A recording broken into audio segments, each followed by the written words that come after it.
Welcome to episode 3 of my coverage of the British tanks. I'm going to be covering 4 tanks in this episode, 2 from Tier 5 and 2 from Tier 6.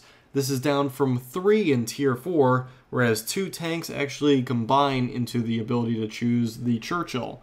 So, we're going to go ahead and start off with the Crusader. In the Tier 5 medium/light category, the Crusader is the choice there. There is not much in the way of armor for this tank, but it does have some pretty moderate health in turn. The cannons on it are all pretty comparable to each other, so you're not going to notice much difference from the first cannon you have access to the last. So it's going to be slight increments as it gets a little better, but not by much where you could really notice a distinct difference, like in the Sherman, where you would notice a huge difference between the 75mm and the 76mm.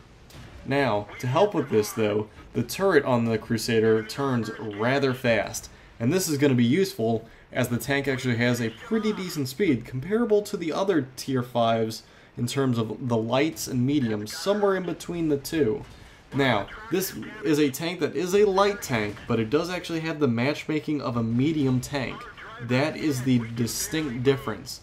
And so I can equate it to being very similar to the US tank, the M7.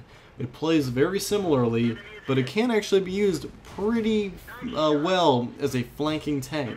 And so that is something you'll want to do, is use it to flank the opponents and take side shots, because the cannons will not be able to keep up against the front armor.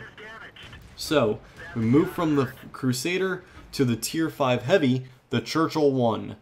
The Churchill 1 is similar to the T1 Heavy of the American branch, but is a little less armor. To make up for this, it does have pretty decent health, but it does suffer from very slow speeds for being a heavy tank.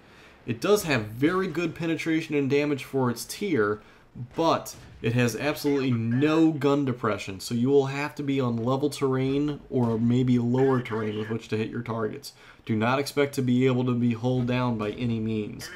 The thing is basically all tracks, as it is easy to track it, and in addition, the Churchill is a very long and wide tank, and so that actually makes it pretty easy to hit whenever you're not able to hit the enemy. Those tracks do stick out pretty far, and you can take damage from there. Something else is that it does seem like it's going to be kind of a grind in this tank, as when it gets stacked up against higher tiered tanks, it'll have trouble.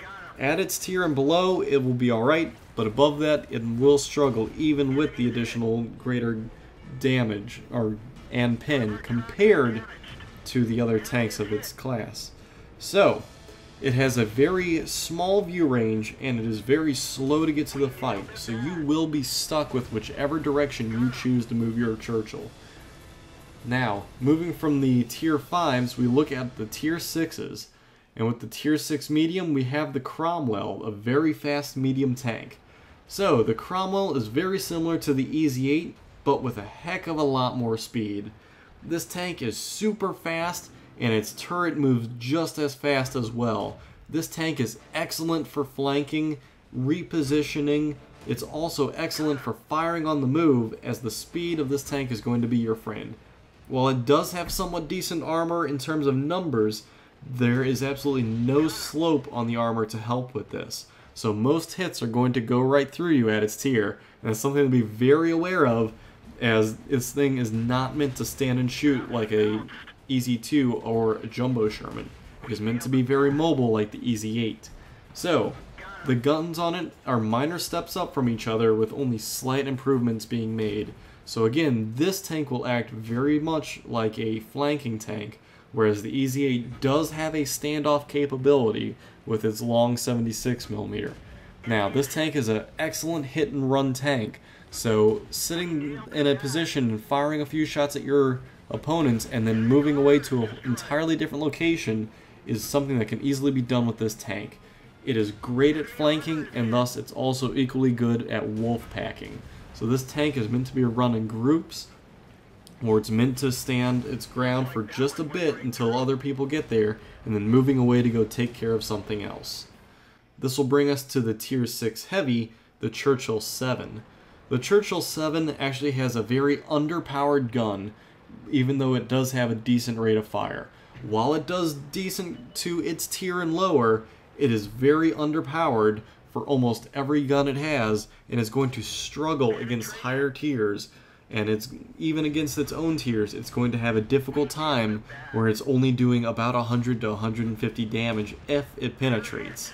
It does have good front armor and can bounce quite a few rounds, but it is an extremely slow tank and it crawls up hills, so you need to be very careful when you choose your direction you want to head, as you are now committed wherever you're going. You cannot go up hills fast at all, so you will not be leading the pack, people will be waiting on you.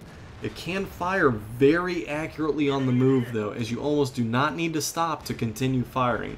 That is its one strength, is it should continue to move forward and push the advance while firing. There is almost no need to stop and fire. This thing is pretty accurate at range while still moving. And so, even though it does have a very high rate of fire, it does have low damage, and that means that this tank is going to be used as a support tank. You will run it forward and use yourself almost as a shield so that other tanks can come up and support you and actually deal the damage.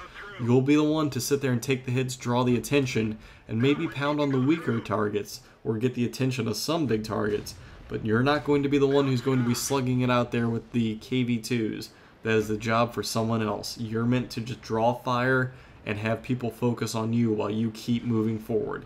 It's going to really struggle with high tiers, but if you can figure out how to make it work for you and how to make it work excellent against lower tiers, you'll do just fine.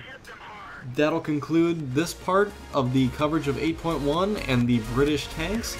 Join me next time when I cover the tier 7 and 8 tanks for the British treaties.